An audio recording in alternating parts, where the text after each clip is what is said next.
আরেকটি লাস্ট যে 6 নম্বর অঙ্কটি আছে সেটি হচ্ছে 1 বস্তা চালের 0.75 অংশের মূল্য 1800 টাকা। এটা হচ্ছে ওজন লিখেছি, এটা মূল্য হবে, ঠিক আছে, মূল্য 1800 টাকা। 0.15 অংশের ওজন মানে মূল্য কত, ঠিক আছে।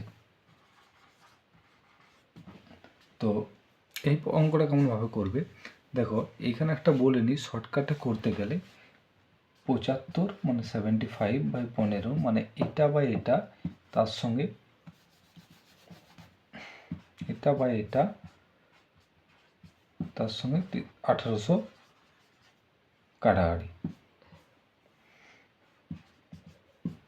360 টাকা। তো এটা আমি যদি বড় করে করি তাহলে কি হবে, ঐকিক নিয়মে করতে হবে।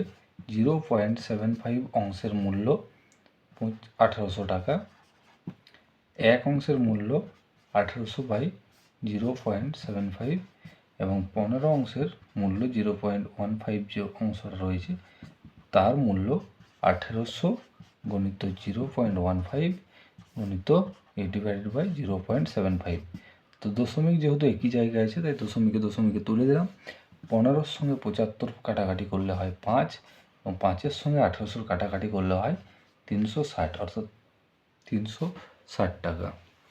তো এই হয়ে গেল এটার উত্তর।